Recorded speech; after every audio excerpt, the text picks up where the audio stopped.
আসসালামু আলাইকুম। আশা করি সবাই অনেক ভালো আছেন। শুরুতে আপনার কুরবানির ময়লাগুলি কোথায় আছে কি জানেন? পশু জবাইয়ের ময়লাগুলি। আপনি নিজে যদি মাটিতে পুঁতে ফেলেন তাহলে ভালো। আর যদি আপনার ভাই, চাচা, জ্যাঠা কেউ করে থাকে তাহলে আপনি অবশ্যই একটু খবর নিয়ে দেখবেন আ পশুর ময়লাগুলো কোথায় আছে বা অনেকেই আ টাকা দিয়ে কাজ করান।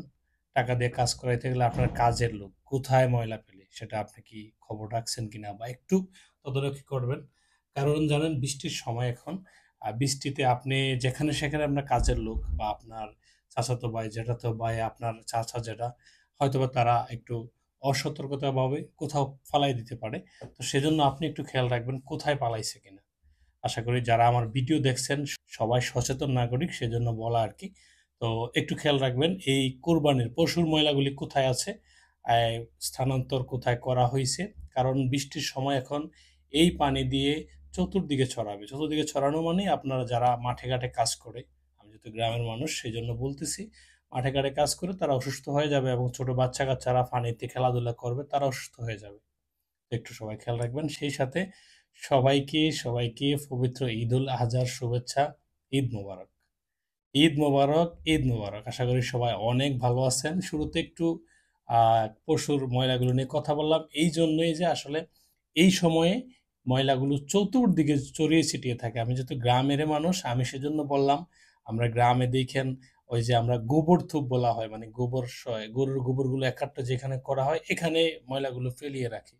গোবর এক জিনিস আর ফ্রেশ ময়লা যেগুলা আপনার গরুর পেট থেকে আমরা কাইটা বার করি, এগুলো কিন্তু এক জিনিস নয়, হ্যাঁ?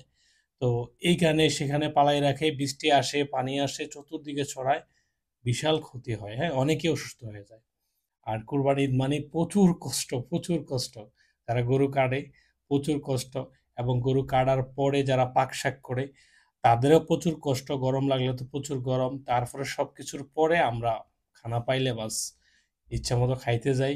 খানার পরে আবারও কষ্ট করতে হয়। সেজন্য খানার সময় আমরা একটু সতর্কতা অবলম্বন করব। আমরা অল্প, অল্প করে বারবার খাবো। যদি একেবারে বেশি খাইয়া এদিকেও খাইতে দিতে পারি না, ওইদিকেও খাইতে দিতে পারি না, অনেক কষ্ট হয়ে যায়। তো সেজন্য একটু আ নিজের শরীরের দিকে খেয়াল রেখে খাওয়ার চেষ্টা করবেন।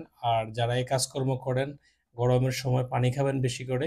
কারণ পানি না খাইলে পানিশূন্যতায় অনেক সময় আমরা এই যে গরু কাটতে অনেক সময় কোনো কিছু খাই না, শরীর পরে রাত্রে ক্লান্ত হয়ে যায়। তো যেহেতু কাটাকাটির সময় শেষ, এখন সবাই নিজের শরীর দিকে খেয়াল রাখবেন। খানাপিনা খাইতে গরুর গোশত, অনেকের প্রেশারের সমস্যা হইতে পারে। সবকিছু একটু হিসাব করে খাইবেন যাতে বারবার খাইবেন, একবারে খাইয়া অসুস্থ হওয়ার দরকার নাই। আস্তে ধীরে খান। তো যারা পরে আসছেন সবাইকে পবিত্র ঈদুল আজহার শুভেচ্ছা। ঈদ মোবারক, ঈদ মোবারক, ঈদ মোবারক।